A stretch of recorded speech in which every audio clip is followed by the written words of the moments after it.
The premise of advancing relationship-based cultures is simple.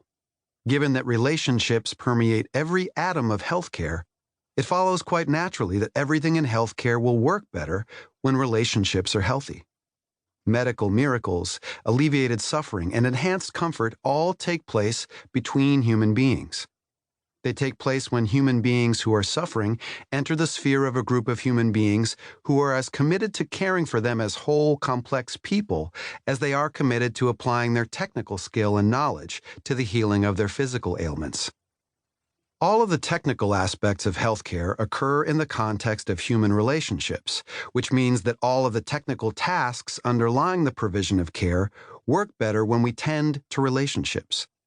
Discernment and decisions, in the face of complexity and uncertainty, improve when professionals collaborate.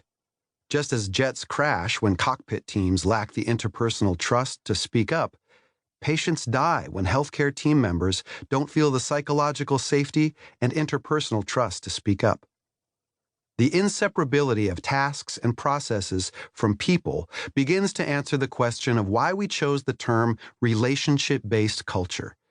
Although we recognize that care, safety, quality, and financial health emerge from tasks and relationships, we also know that healthcare is currently tilted toward an emphasis on tasks at the expense of relationships. Our intent is to restore the balance. The key is to be relationship-based while process-focused. The impact of healthy relationships. It is easy to make the case for the importance of healthy relationships in healthcare. What has traditionally been much harder is to delve deeply into the how-to. How are healthy relationships formed? What seems always to be present when relationships are healthy and productive? What is missing when relationships are troubled or fractured? A theme that will permeate this book is healthy relationships are formed when people consistently attune to one another, wonder with and about one another, follow the cues provided by one another, and hold one another with respect and dignity. The book See Me as a Person, Creating Therapeutic Relationships with Patients and Their Families by Mary Koloroutis and Michael Trout explains how clinicians can create therapeutic relationships with patients and families using the therapeutic practices of attuning, wondering, following, and holding.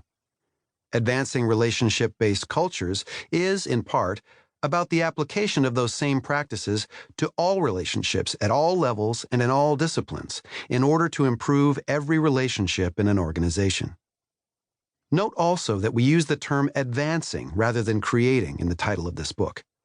We know that you are not creating relationship-based cultures from scratch because healthy, productive relationships are already a part of your care, teamwork, leadership, and your culture as a whole.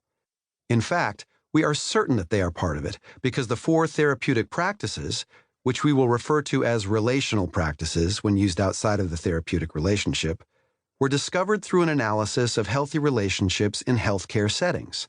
In other words, through an analysis of the best moments of people like you in organizations much like your own.